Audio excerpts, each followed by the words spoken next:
Lima na ang Aldo at Valentine's na. Deng marakal kaya kata mag-countdown da. Totoo naman yung Valentine's na po, kasayang okasyon Hanapin, love is in the air. Yan. Lalong-lalo na kareng lulugod.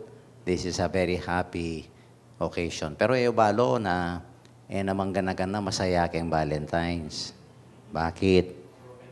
O yan, Yaris. Kasi nang kaya ating broken-hearted. Lawin nyo rin kasiping yun, lupa lang broken-hearted. O, ko lalawik yung gulot uling. Uling o yan. Broken-hearted. Talagang kay masakit, maplas hanapin.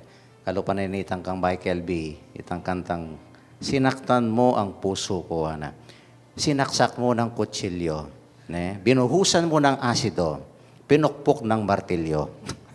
Ouch, po. Kasakit, aray. Ako po, sangking potang broken-hearted, yun yung kakatang ouch story.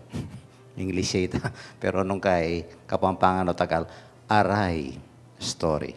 Pero ini pong panga broken-hearted tamo, mumukay love life. Pero kay mas paktasalo kayong marakalabagin, like for example, potang kay people will maltreat us. They will treat us unfairly. O yan po, kay masakit yan. Nabala mo, we don't deserve that kind of treatment. Potang atin lang sabi masanting, makapanandaman. Ay Ginoo, mas paktasalo. Po. Sasabihan kaya mo po uling istorya na kaya katang ebanghelyo. O yapining aray story na nining babae ngayon. Atin niya namang outs story. Masakit at masakit ining maging karanasan na kaya katang ebanghelyo. Siguro mispakya naman puso ining babae ngayon. Nanoing bilyari kaya katang ebanghelyo, metong niya pong Hindu. At karin na bala mo, gate crasher ya pa. Man welcome kitang balengay ta. Pero uling, o yan, atin yang metong ay anak na sa saniba na ning Maroka Espiritu. So you just imagine, out of love, gawa na po ining masakit, medyo makarine during that time. Bakit? Mumuna welcome, putang kay pangadwa lawen me. Bawal po yung karembabay because they are second-class citizens. Pero kasi kanalom, bakit? Uling bintay kang Yesus, kay ba't anak sinik Claudia king arapan ng Yesus? Ini po bawal Ketang kultura rin Hudyo. At aliwa pa ito. Ang uminto, sinik Lord, po, noon na yan kakatang ebanghelyo, peksabihan kakatang Ginoo. Bawal mo naman. Ketang panahon ka rin. Because talagang yung kultura rin Hudyo, akupen, they're not really friendly with women. Second class citizen. Pero, lawen may first reading tamo ngayon, the creation of the woman. Okay kayong babae, Ginoo ko, kaluguran ako ng Diyos. Ba't ko kano ka rin lalaki? Yapin na inipo, treated unfairly. Because of the arrogance of these Jews, po.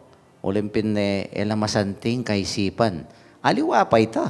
Tagdagan tayo po, yapin talagang maplasya sugat na. Po ito. Metong yang dayuhan. She is not one of the Jewish people. Syrophoenician niya.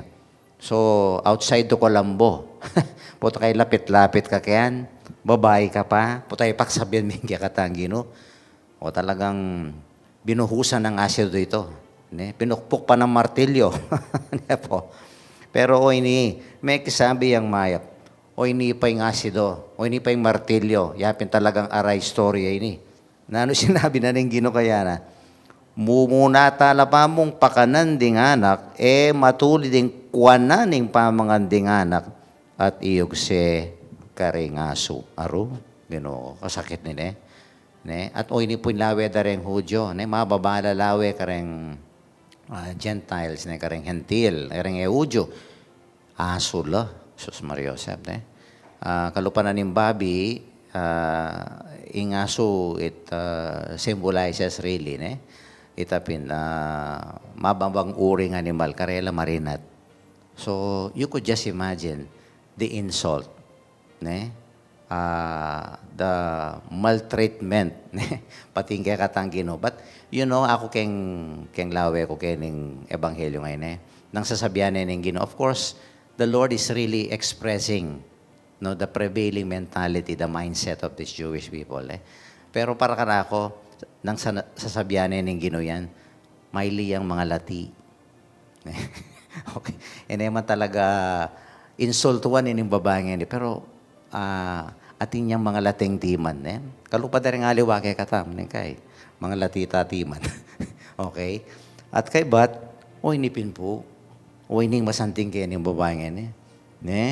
Kaya diyang sinaksak, diyang inasidude, diyang minartilyo de, puso na nini. Anak rugong may kibat, tutupin Gino. Tatanggapan na. Na ita pinilawed ang aso la. Dapat agyang ding aso po. Lalam ning lamesa. Makapangan laking mugmug ayog sering anak. Again, this is really a story of a very courageous faith, a heroic faith. Amanan ko talagang aliwaya klase ni babae ngayon. Maybe the Lord did not have this particular show or expression of faith. Diyan yan may biglaya. Yapid lawin may pakibat na ng ginawa na. Sinabi ng Jesus, kinguli ning pakibat mo, agad-agad, muli ka. Ating espiritong marok, may kone kinganak mo. Yapid na agad-agad, yung kakatamong Gino, nangakit na. Ako pa ning matapang ng at porsigido ng kasalpatayan na nining babae ini. He himself was touched. And right there and there, man peninayan minuli ning babae ini. Dasan mo na yung anak mo na mayap na. Ating masanting kining babae ini, minuli ya. At disnane pining anak na, at alane ing espiritong marok kining anak na. And I think this is a challenge, an invitation for all of us, Neng kayo marakalta mo upsetting moments, marakalta setbacks. Yan. Marakalta mong ouch or aray story can be mo.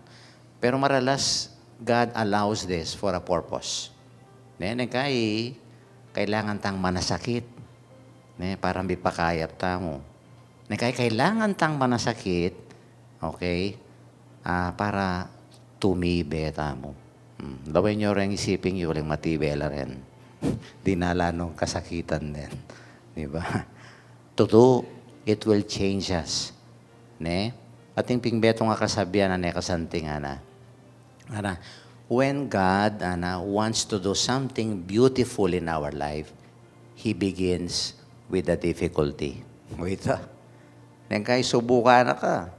Kuna nakapakit ang masakit. Bala mo kaya katang radio station, Ngayon rugo, bala mo, crucifixion ta. Pero, ating resurrection, Nejel? Yan. Better days are coming. Let's hope at tutupin ta. When He plans to do something beautiful in our life, He begins with the difficulty.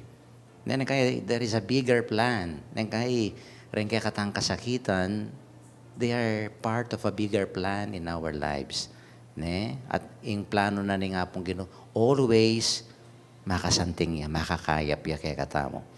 At ining Syrophoenician woman, let her be our model. At nanong gawa na, puinipin, yung kasalpantayanan.